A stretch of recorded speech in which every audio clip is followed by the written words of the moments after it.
The boats you hear behind me right now are some of the unlimited lights that are doing a little engine test in the pits just below us. And you're also going to get a chance to check out the AT&T text messages that we're getting. The question we asked, what do you like, turbine or piston powered? And we're getting a lot of piston powered right now. And as I bring Chip Hanauer into the conversation, who drove both, Chip, there's a lot to be said for that noise drawing people back to the water. Well, I have to believe that the motorsports experience is a noisy experience. I think if you took the noise away from NASCAR, drag racing, imagine the reaction from the fans. The noise has been taken out of the Unlimiteds now since, gosh, what, 1991, 1992, almost completely. And I think the sport's missing it, and I think the sport is harder to sell without the noise. Hold that thought, because I want to bring our Pat O'Day in, who goes back to, well, almost to the days that these boats ran on steam. But that's another story, Patrick. But you like the turbine-powered boats, yes? Well, Chip, you hammy-head, if you go back to car engines, I'd like the concession for towing the broken engines off the course at every race. They haven't yet to build the car engine that will power a boat the size it takes to really attract the fans on the shore. Well, Pat, obviously you've listened to far too much rock and roll, far too loud, because your thinking just isn't very clear. Pat, those engines that used to break down were decades old. The technology today with electronic fuel management, electronic ignitions, those boats would run perfectly well for as long as you wanted them to run. Chip, I'll always kiss it up with you because I want you to come up for my celebrity golf tournament on San Juan every year. Well, but you're wrong, my friend. Maybe the answer, you know, there's about, I know for a fact, there's over 1,000 Allisons with superchargers sitting in crates in Russia left over from World War II. Maybe we can get Condoleezza Rice to talk to Putin and get a bunch of them over here. Now, that would give you your noise and your pistons again. Pat, apparently you hit your head on the canopy of that plane you flew in, because if you can find 40 Allisons in crates and Allisons, I will come over and weed your yard in the San Juan Islands for a whole summer. You know, in the meantime, I don't think Seattle cares whether they're turbines or whether they are car engines. They just love this event on the lake every year, be it either one. But I got to tell you, the turbine does give you some blinding speeds out there. Are you telling me that boats this size can go this fast with automobile engines? Steve, I can't talk to this man anymore. You take over. He's just got me so upset. I can't. I got him. Pat, I just can't even. You know, there's bad blood. I win. We have, although there's bad blood, we have learned something here today. But I think the bottom line on all of this, and we bring Mike in if he's up there as well to start finish line, is Mike, they have tried to throw dirt on this sport and bury it for these many years, regardless of how they're powered. As both guys have said, people want to come down and watch this event as part of everything that is Seafair. Yeah, you look down in those pits right now, and you've got more boats than half of the armadas in history had, and they've got a lot of boats in the pits. And the neat thing is that I haven't seen too many of them come home on the end of a rope, Patrick. I got to tell you, I like the pistons. When you start downshifting with 2- and 3-speed transmissions, you're going to start wiping some turbines out. I've seen it done in smaller class boats, and there is technology available, as Chip says. But, you know, I don't know about you guys over here. I don't think Pat has any weeds on his lawn up there in San Juan. It's a good argument, Chip, and time will tell us. I'm done with you, Pat. Forget it. Well, there is at least one piston-powered boat that might end up on the end of a hook today. Let's check in with Guard Swanson down in the pits. Hey, thanks, Steve. I'm here in the U3 pit area, and I tell you what, Jimmy King, the driver, your day is finished. You just told me that a couple of minutes ago, and I'm staring at a big old crack here that runs from the right side of your boat all the way to the cockpit. What happened? Well, basically, in that last heat, it was pretty rough, as typical Seattle, and it took a couple whacks that it wasn't happy with, and this really isn't the big damage for us. This could be bondoed up to make it run, but inside here, the air traps cracked from the water line all the way up. And if you go out and run it, you may or may not come back with a sponson. And right now, our weekend's done, so we'll get ready for San Diego. Is it safe to say that a couple of bumps, you hit a couple of rollers out here, this could have been a disaster out on the water? You never know. It's possible. Anything can happen. Yeah, I mean, if we were in a 5-lap final, you never know. You know, we'd like to think it would stay together and get us through the end of it, but things happen. Pretty disappointing for the U3 team? Very. We've had a pretty rough weekend. We've been running decent. Some bad luck, some odds and ends here and there. Last weekend was brutal. This weekend, we're trying to work our way through it, but it's time to get ready for San Diego and put these two behind us. I was going to say, are you getting ready for those guys? Oh, yeah. I mean, out on the East Coast, we were giving them all fits. We were running our seconds and leading them, and a few odds and ends there. But, come San Diego, it's a new weekend. All right, thanks, Jimmy King. Thanks, guys. Steve? All right, Gard. Now, just a couple of slots down from Jimmy King's boat is the Triarch Electric, the U9 boat of Mike and Lori Jones, the one that Chris Bertram blew over in yesterday, just crossing the start-finish line to begin that race. Bill Rocky is down there. Bill, are they going to be able to run this thing in the Provisional today? It all looks good. I'm with Mike Jones, and Mike, you just fired up the engine. Looks like you're going to make the Consolation. Hey, we're ready to go out there. We got it fired up. It's been a lot of hard work by all the team guys, and a lot of other teams have stepped forward to help us. What's this been like for you the last 24 hours? It's kind of a roller coaster. I was at Lucero's till 2 o'clock this morning taking the old motor apart, and we just fired up another one, so hopefully we're ready to go. When your boat goes up in the air like that, what are you thinking? Well, believe it or not, I'd rather be in the boat than on the shore. It's no fun watching. It's much easier to be in the boat. This is a credit to your crew, though. They've worked hard to get this thing back, haven't they? We worked last night late, and they were all here early this morning, and we got to thank Triarch, our sponsor, because it sort of shows the dedication all the people have to help us. So Chris is going to go out there. You never know. He might win this thing. I told him I'd go out, but he said no way. He's taking it. Yeah, well, the good news is, though, he's feeling great, and he is able to go back and drive. He's just fine. He's fine. Great young man, great driver.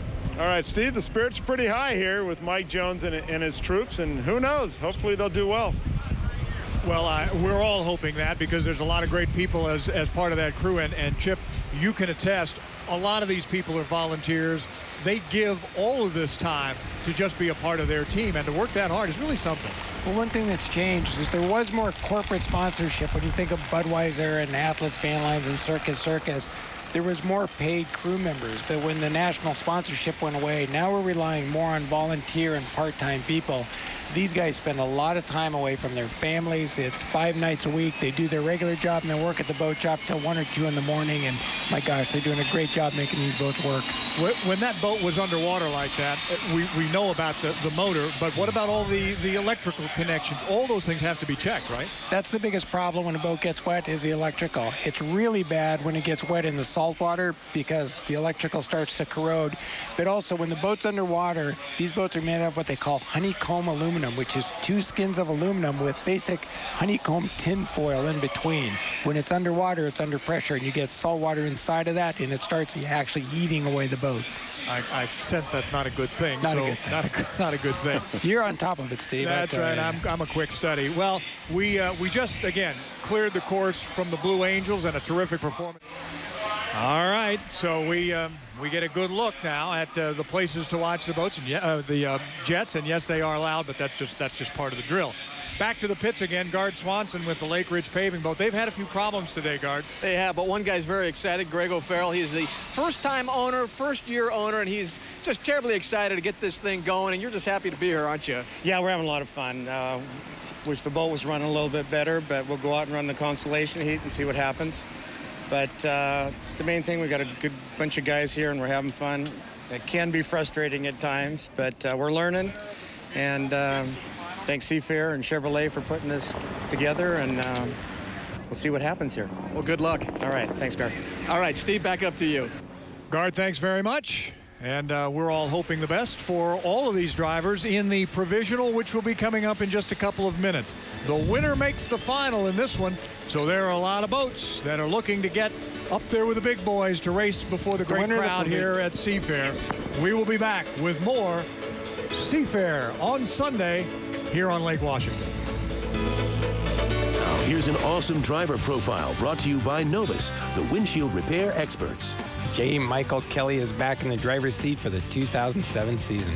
Kelly replaced Terry Troxel in the cockpit of the U-13 Spirit of Detroit at the 2006 Gold Cup, and although he has 19 years driving experience, he's considered one of the young guns, currently replacing many veteran drivers who have stepped aside as the sport undergoes changes. Kelly drove the U2 Graham Trucking for the past 2 seasons. In 2004 was the Rookie of the Year. Kelly's 2007 third place finish in the Gold Cup has him pumped up for Seattle.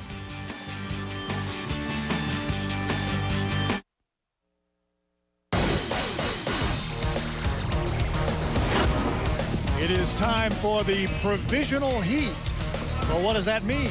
Well, that means that the boats that are not exactly the fastest on the water still get one more chance to get in there with the big guys. And that means there is one headline to look at. The winner makes the final of the provisional heat.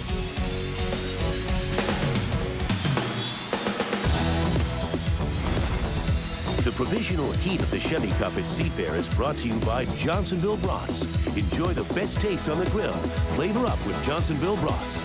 And is presented for Seafair by Chevrolet and American Revolution. Well, there are going to be about a half a dozen of these provisional heat drivers who are going to enjoy a brat long before the other guys.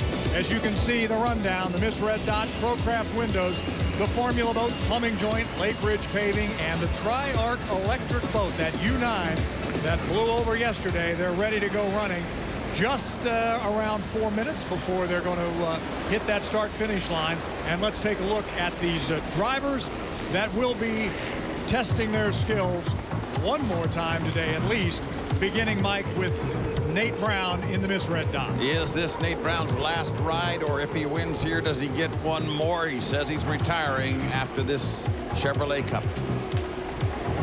Ken Muscatel, the flying doctor, Chip. I've never seen the boat run this well, and frankly, I've never seen Ken drive this well. I think he can win this provisional. Want to head down to the pits very quickly and guard Swanson for a thought on all these boats. Well, I'll tell you what, I just talked to all the people at the Lake Ridge Paving, and I tell you, I heard the funniest line. They say, drive this boat like you just stole it, and that's what they're going to do. They're going to just run this thing into the ground and hopefully hit the finish line first, Steve. Oh, well, we'll get to the Lake Ridge guys in a minute, but first, Michael, Jimmy Shane in that U1 boat. A rookie. He's going to be up against some savvy veterans here. He's going to try to keep his nose clean, but he has some boat speed. Brian Perkins is another one of those young guys. Not the kind of day he'd like to have. No, but this might be the first time this rookie can actually show what he's got. He's got nothing to lose by going for it. If I were his team manager, I'd say, go race, Brian. All right, and here's David Williams, the curator of the Hydroplane Museum, and he gets a shot to drive today. He was telling me yesterday just how thrilling it is to actually be piloting one of these boats that's in competition. He's been driving the vintage hydroplanes from the museum for many years and many laps, but this, he says, is the most fun he's ever had. I can only imagine. And finally, the formulaboats.com. Shane Kelly, actually. Mike Allen was hurt in this boat, flipped the boat, broke his thumb. So we've got a new rookie in here, and I think he's just going to get some experience. And finally, we want to look at the Tri-Arc boat as we're still about 2 minutes away. The Chris Bertram boat that blew over. He's moving, and they're cheering on the shoreline. Bill Rocky, you're down there. Steve, they were a little worried they couldn't start it up, and the crew was frantically working on it. It just fired up, and it's great to see Chris going out there, isn't it? It really is Chris Bertram. And he's going to get it up and running, and there he goes, heading out to the south end of the course to try to catch up with the rest of those boats. Meantime, let's talk about speed with Pat O'Day. And Pat, these aren't the fastest boats in the world, and now as Chris Bertram is kind of losing plane again, we're waiting for him to catch up to speed, but still these boats can get around this course. Well, Jack in the Box congratulates Nate Brown from Preston, Washington, maybe in his final heat. He's the fastest qualifier in this section at 142.227 miles an hour. And for the best in fast food, anytime, stop by your nearest Jack in the Box. Well, Michael, while the majority of the boats are heading down the back straight and they're starting to get into position, we look to the south end, and Chris Bertram is still trying to get that boat up. And Chip, you've got a word about it. The reason that is he lost the cowling, and without the cowling, water comes in and puts the fire out in the engine. And you must be on the plane and running by the 1 minute gun in order to make a legal start. And I would have to say he has not accomplished that. On the other hand, some boats have come up to starts at that speed in the past and haven't been told that they were off lane. So let's see what happens. In any event, he's a half a straightaway away from making a start because the other guys are arcing around the upper corner right now to get ready to come down and make the start. Looks like Dr. Ken Muscatel is going to have command of the first lane. And David Williams will be in the lane number 2. Nate Brown in lane number 3. And the young rookie, Jimmy Shane, in the 4th lane and on the outside. The other young rookie in the plumbing joint, Brian Perkins. Across the line they go. And I think we had at least one, maybe 2 boats that jumped. I'd have to say the same thing. We still had a few ticks on the clock before all that went away. So down to the first corner, they go with a wall of water. And out of the first turn, it is Nate Brown with a slight lead on the outside. And Dr. Ken Muscatel is on the inside and deciding he wants to go boat racing. For him, this is final unless he can make the final. And the question is, can he beat that new boat, or can he force that new boat to make some kind of a problem for itself, because it is relatively untested? You know, I don't blame someone for jumping the gun in provisional heat because it's your last shot. So you got to give it everything you got, and if you jump, you jump. And these 2 fellows that you're looking at right now may possibly already be out of it. They were at the front line, across the line. The first 3 boats across did jump. Here they come across the line, though. Nate Brown in his number 17 boat. The red dot is your leader physically on the race course, with Ken Muscatel in a close 2nd place. But perhaps the only legal starter out here may be the 21 or the 48. In other words, that may be the joint, the plumbing joint, or the Lake Ridge paving. We'll have to get a ruling. Michael, everyone jumped. So the race you're seeing is the race. Everyone jumped the gun. All right, they're all over too soon, Pat. And that first lap, listen to this speed. Brown turned it at 145 miles an hour. That's pretty darn good. If everybody jumped, that doesn't make any difference. They'll all go 4 times around. And look at Ken Muscatel put some muscle on Nate Brown as they come out of this corner. Muscatel rode him on the hip like the pro that he is. Nate Brown did not have the beans to stay ahead of him. And now Dr. Ken comes across the start-finish line at the end of lap number 2 out front. That is something you don't see from Ken Muscatel. Normally when you pass him, you're done with him. They passed him, and Ken came back at him. Ken came back at him, and now Nate is thinking about coming back at the good doctor as they come off the exit pin of the lower corner. Dr. Ken Muscatel in Pro Passenger windows is out front. Nate Brown now about a rooster tail behind. Muscatel is hearing gremlins in that boat now. Every sound is starting to sound suspicious. It always seems to happen that way when suddenly your boat is out front and you can actually dream about winning on Lake Washington out here in any heat. But Ken Muscatel is driving the heat of his life, and he is looking like the seasoned pro that he is, and he is demonstrating that he has incredible skill. Nate Brown has lost a whole lot of ground. He tried to go to the inside. The boat lost a lot of speed, and he's now lost a couple of rooster tail lengths in the process. I think the reason he lost speed is you notice he's got a different air inlet than the other ones, and it's kind of unproven. And I think he took a drink of water from Ken's rooster tail. It's kind of a shovel type thing, as you can see there. And boy, if the water can find it, it can get inside. He's also got a bit of a wild ride right now as he goes into that lower corner. Dr. Ken Muscatel now with the lead. Now almost a 1,000-foot lead now at this point. Couple buoys at this point as he goes down the back chute. And of course, if everybody jumped the gun, then everybody will be able to be scored in the order that they came across the line, because all of them are violators instead of one of them. And that means now that Ken Muscatel, as he goes up into the upper corner, will have to run an additional lap, because that is the penalty. But at this moment, he is in command of this provisional heat. You know, there's good news and bad news about the provisional heat. The good news, when you win it, you're in the final. The bad news is you're behind 6 other boats, and it is horribly rough. Checkered flag for Muscatel.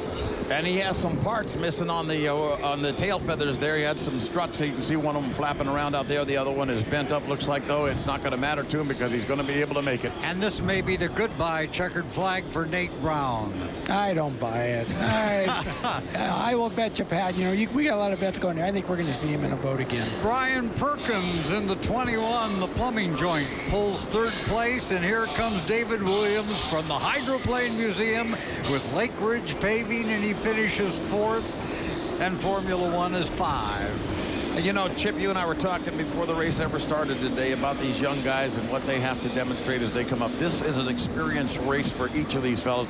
They have to learn to live with some bad luck. They have to learn to live with draws that they can't necessarily win. Fellas like Jimmy Shane, for example, Chris Bertram, and those fellas have to get used to the fact that racing has its ups and its downs, but in any event, they continue to measure the limits of their machine as much as possible and to do the very best that they can. And for them, that is a wonderful competitive experience. And the other thing they have to learn is to not let the result affect your heart.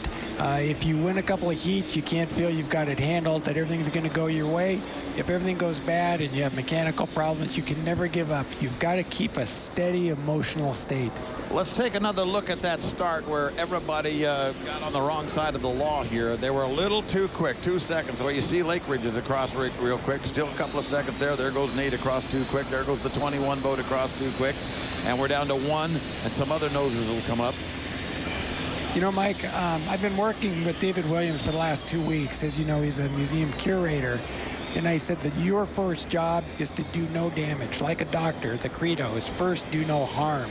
And he's done really well at that, except right here. And I'm going to tell him tonight that, look, if you would have driven your race and not jumped the gun, you'd have been in the finals. So, you know, these guys took themselves out of it. If one boat would have driven their own race and crossed a legal start, they'd have been in the final. A lot of if-onlys out there, and a lot of those fellows will be rolled out through their heads in a variety of different scenarios before this day is over. Now listen to this one. Ken Muscatel turned the first lap, and I hope this is correct. It's off the computer, but it looks like the first lap was close to 150 miles an hour. Wow. Ken has had a wonderful weekend. Well, and let me ask you guys, because you all have seen Ken over all these years, what, some 18 years he's been racing these boats, and by my count, I don't think he's had any wins. He has none. He's won some heats. Do you mean races or heats? Yes. Well, he hasn't won any. He has won some heats, though. Yes, he has won some heats, but he's never won a race. And but this performance, whether he wins or not, this has been a great weekend. They've made the boat run well, handle well, and Ken has done great. And Dr. Ken doesn't often have a chance to talk on camera after a race because he rarely finishes high enough. But here he is down with Bill Rocky on the finger pier, and the doc's got to be happy, Billy. Thanks, Steve. Ken, the bad news is you jumped the gun. The good news is so did everybody else. Actually, I didn't think I jumped the gun. They're liars. They're liars. That's what everybody else is saying. Yeah, it was close, but wanted to maintain my place because if you get to the dance late, doesn't matter whether you jumped or not, you're hosed. So it was good stuff. You've had so many frustrations here, just little things going wrong. It's nice now to come out and win this, isn't it? It's good to win. I'm happy for ProCraft Windows, our sponsor. I'm happy for our crew. And now we got to go back into that cement mixer for the final. But I'm happy to be there. All right, good luck, Ken. Thanks, Bill. Dr. Ken Muscatel, the world's fastest forensic psychologist, as they say. And we have the unofficial results of the provisional heat that Ken Muscatel will now get into the final if these results hold. Let's take a look at the unofficial results, and there they are. ProCraft Windows, the Red Dot, Lake Ridge Paving, the Plumbing Joint, Formula Boats, and too bad for Chris Bertram and the guys. They tried so hard, but Triarch just could not get on plane and run. The provisional heat is in the books. And congratulations to Dr. Ken Muscatel and the ProCraft Windows boat, your Geico photo finish winner of the provisional heat. Your search for the best price on insurance is not finished until you call Geico. And Michael, coming up, we're going to find out which light boat is the best. The B main is still to come, and now the boats out in the water jockeying for position after the Blue Angels. We've got great racing still to come.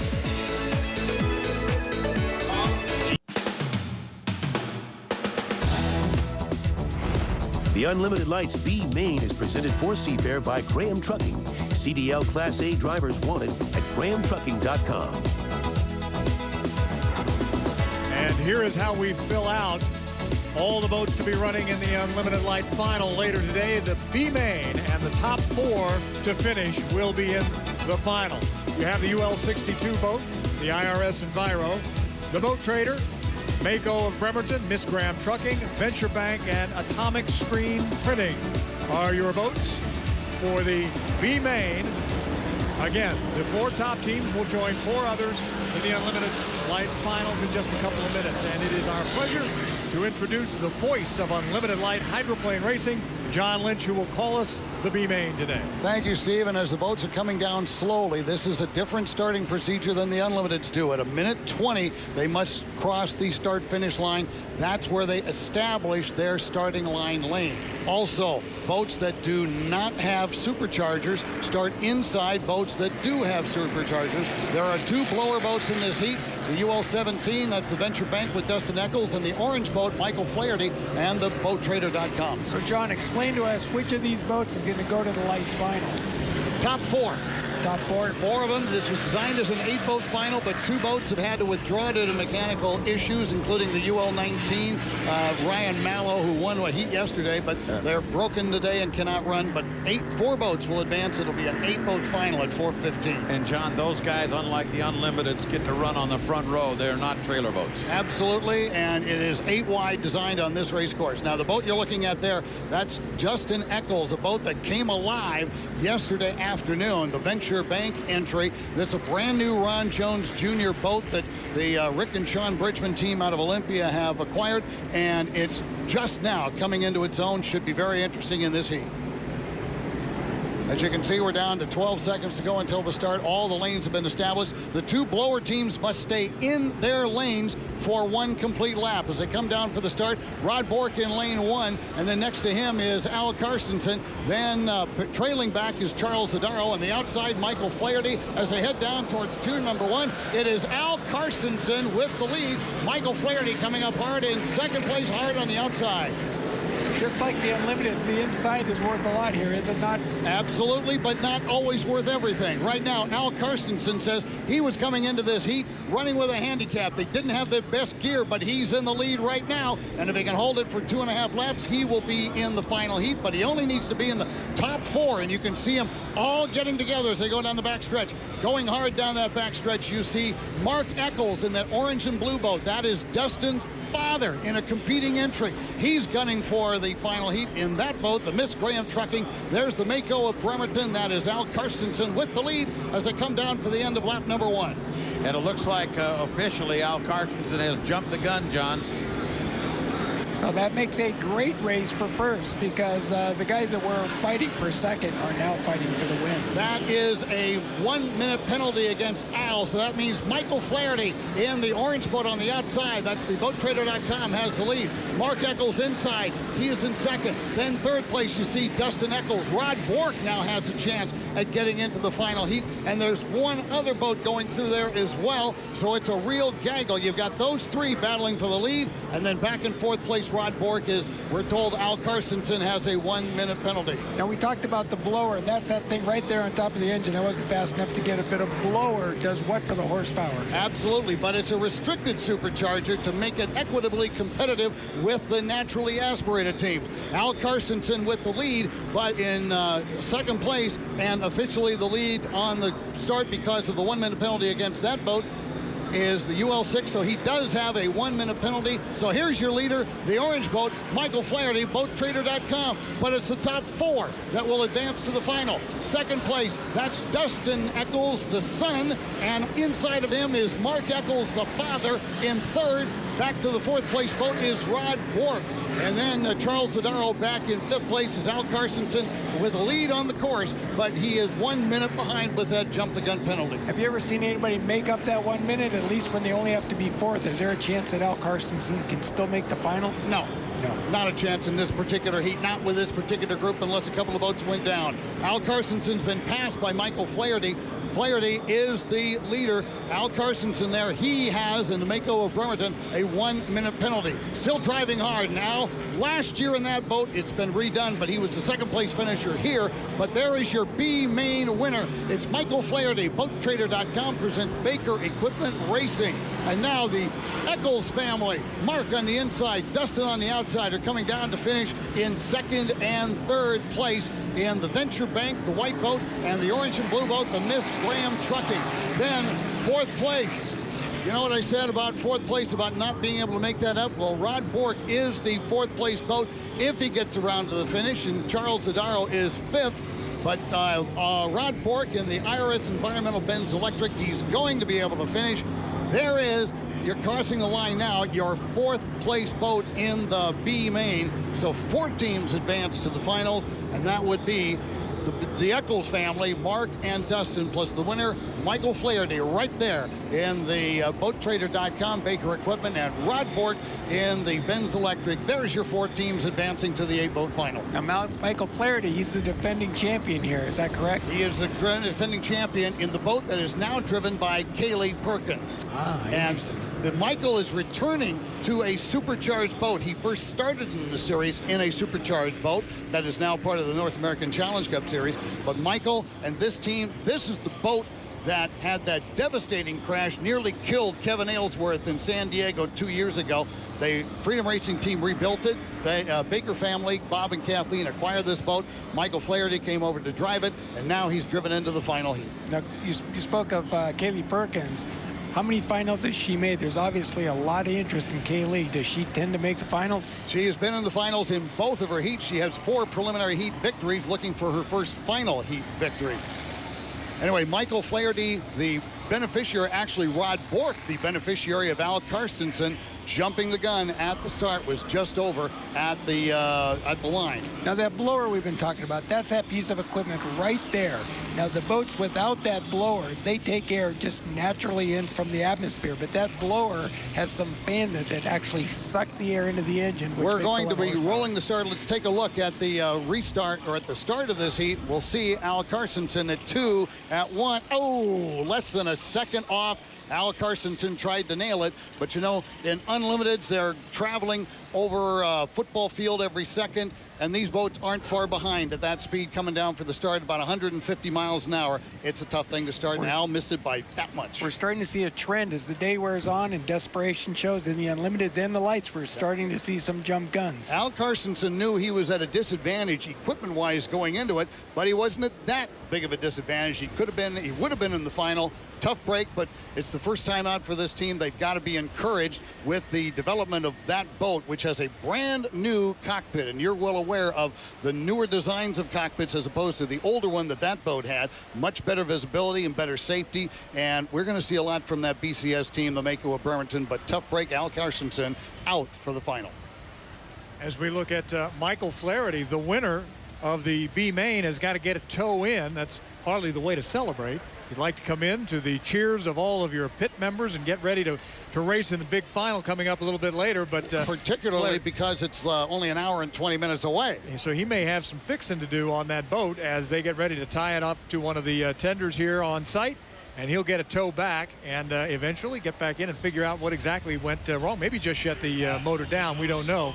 But we do hope to see him be able to perform in the final coming up in just a few minutes. The rest of the Unlimited lights, as I look around, are pulling in, and some are actually already being removed from the water. So the B main is over, and now we have forward to look to the Unlimited light final coming up a little bit later this afternoon. And John, you'll be back for that, right? I will be back for that. That's going to be an 8-boat final. 5 of them naturally aspirated, 3 of them supercharged. Don't miss it at 4:15. I wouldn't miss a single second of it, John. Thanks. Here are your unofficial results now of the B main, and hello there, Mr. Flaherty, sir, getting a ride in.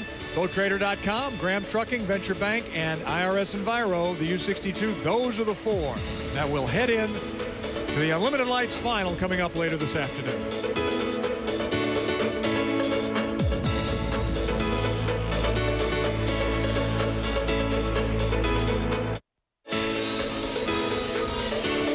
You know, we have talked so much during this Seafair about what Seafair is really like. The boats, the air show, the yachts, the water, the families, the kids. It's also about some very, very nice, hard-working people who have been here for many, many years. And with more on that is our Mike Fitzsimmons. Yeah, Steve, we're a little empty out here on the start-finish line this year for Pat, me, and the crew out here because for many, many years we were joined by Lucille Woods, who was a dear friend who passed away on Memorial Day at the age of 94. She was a chief scorer of the sport for over 37 years. Take a look at some of these memorial pictures, if you will. That's the Miss Spokane. Lucille and her husband, Harry, were the folks that literally were the brain trust behind this and got it started. They got a backup boat from Bill Boeing and started racing the Miss Spokane in the late 1950s. They were also the founders of the Diamond Cup race and the Lake Chelan Apple Cup race they were a part of, as well as part of the founding of the Tri-City Atomic Cup way back in 1966. There's the Miss Spokane out in front of Washington Water Power back in 1961. This was a community-owned boat, much like the Oh Boy Oberto. There's Lucille in 1947. She and her husband raced outboard hydroplanes. She's crewing on that old boat right now in that particular picture. And there is a picture of Lucille and Harry in 1964, Newtown, North Dakota. They came to set up the pits. There was no pits, so they set up the office out of the trunk of a car.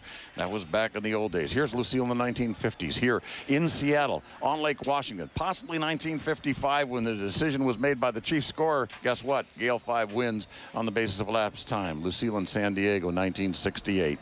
And she had so many memories here. She scored for us after her husband, Harry, who was a referee in this sport, passed away in 1980. She scored for us for 26 years, so it's a little sad to not be out here on the start-finish line without Lucille beside me, but she's one of the great memories of this sport in Seattle. 95 years young. We will all miss Lucille, one of the wonderful characters from Seafair years past. Thank you, Michael. We're back with more racing in just a couple minutes. Awesome Driver Profile brought to you by Novus, the windshield repair experts. A boat racer since the age of 9, Snohomish native Greg Hopp has competed in every class from J-Stock outboards to unlimited hydroplanes. The son of racing veteran Jerry Hopp, Greg was Unlimited Rookie of the Year in 1999 driving a borrowed boat. And in 2000, he replaced me as the primary driver for the Fred Leland racing team. Hopp has seen much success over his career, and together with his father and Leland never fails to go out and finish heats consistently.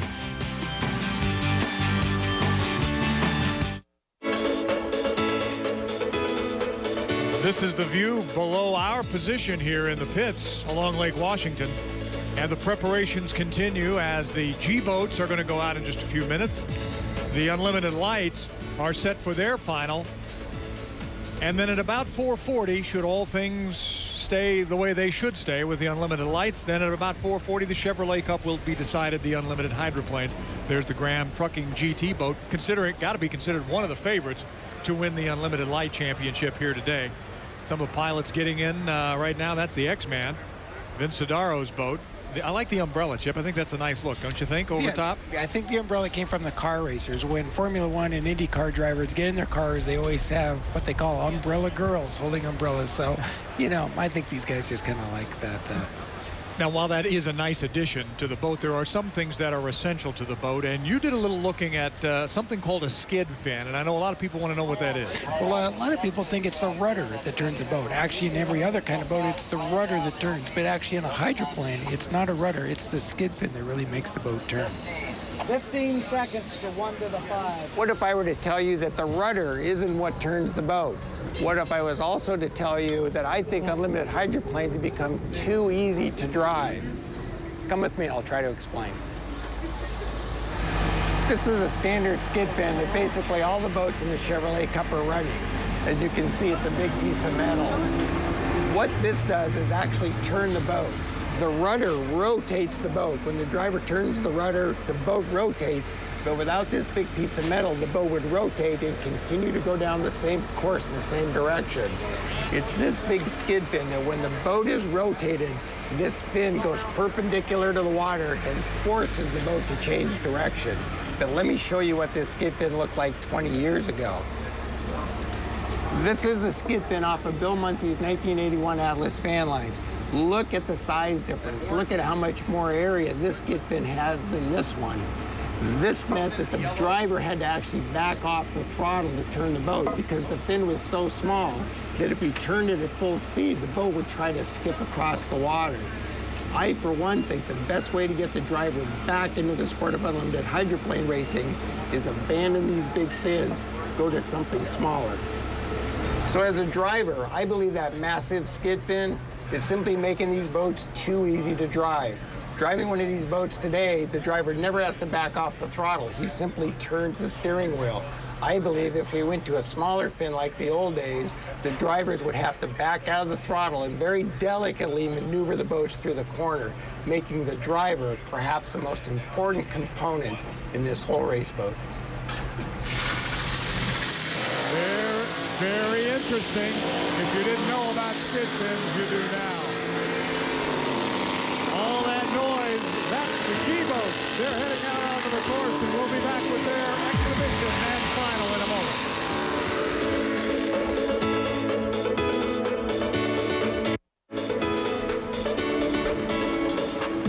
And we're back to boats out on the race course here, the Ted Jones course on Lake Washington. And this time it's the G-boats final, with 4 boats in it. The Tempo Jet Chevrolet, which is having a little problem out there right now.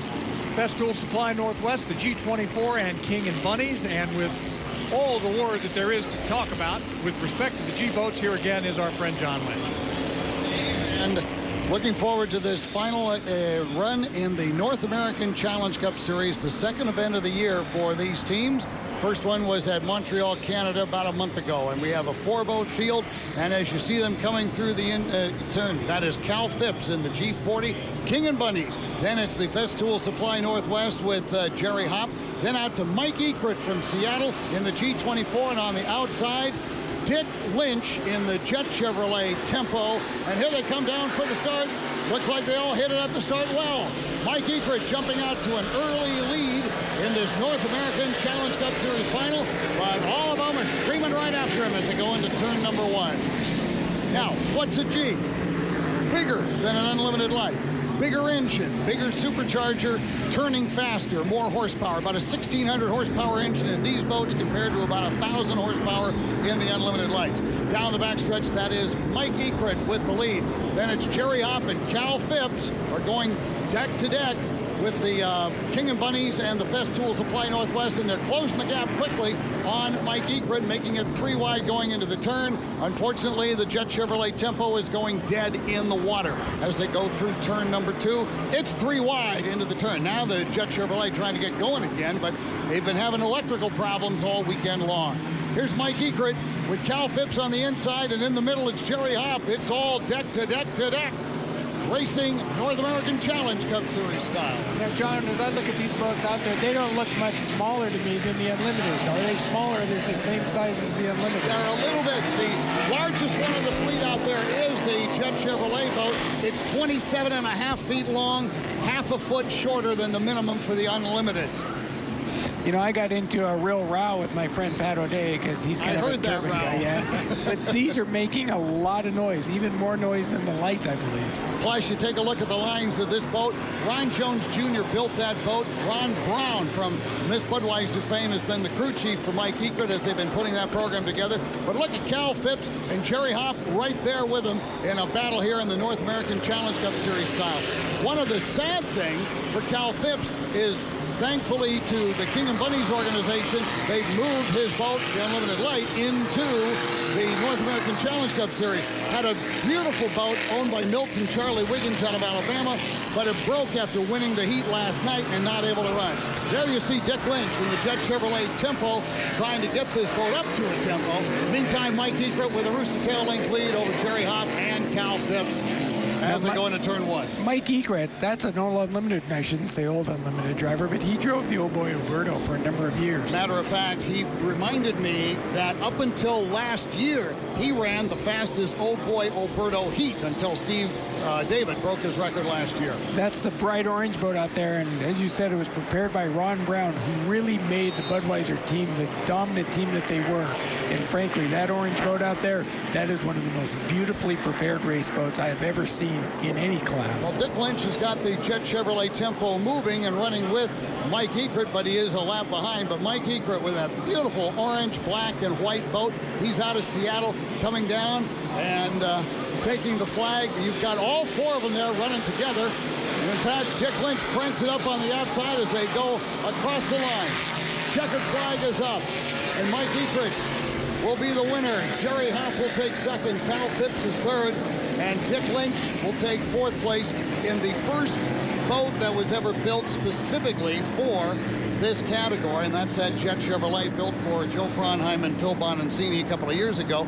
And this category is still in a developmental stage, but making progress every time out with that big engine and the big horsepower. Now, what's it going to take to get this class, get the boat count up, and actually get more races for them? That's the first thing. Boat count. More owners committed to this category because the race sites are waiting for the teams first. So that's your catch-22. They're waiting for more teams. Teams are waiting for more races. But as this starts getting a better toehold, there are going to be more entrants that are going to be stepping into this category. Unlimited Lights now is a mature field. It's a full category. In fact, we had more Unlimited Lights that could even run here at Seafair. This is the next growth factor in our series, and that'll be the North American Challenge Cup. Are some of the Unlimited team owners that we have now, are they starting to look at the G-Boat as maybe an alternative to the Turbines if we ever come to that? I don't know that they're looking at it as an alternative. There has been some talk of some Unlimited teams maybe affiliating with the ULHRA team and starting, like what NASCAR has been doing a lot the last few years, and a driver development program. Well, it's kind of worked out that way anyway, with drivers like Brian Perkins moving into the Unlimiteds, coming from the Unlimited Lights ranks. But overall, that's certainly a possibility, and it's just which is going to come first. Well, it's going to have to be teams. And what about the Lights guys moving up rather than the ones coming down? You said the Lights field is very full. Do you see some Lights team looking at this class as that maybe the next could place be to a go? possibility, but not with their present racecraft, because these are not only larger, they're heavier. And you know, adding 700-800 pounds to a boat that's less than 2,800 pounds, that can be a real challenge for a designer. So it's really going to require, like we've seen in the Unlimited Lights over the years, where it's evolved from 21 footers to 25 and 26 footers. This will ultimately be a 26 to 28 foot category, and it's going to continue to grow. Chip, the one thing that you always talk about, though, is this boat bigger, you can see from the shore, and it still has that big draw for people who maybe don't know a lot about boat racing. The sound, it just draws you to it. It does. You know, can imagine NASCAR if we took the noise away. I mean, noise is part of the motorsport experience, and I think the Turbines have been trying to sell a product really that the motorsport fan really isn't used to. John, stand by. Chip as well. The G-Boat race is finished, and they're all getting back to their docks, but the lights are coming up. The Graham Trucking Cup will be awarded here in just a few minutes. Stand by. The Unlimited Lights Championship still to come.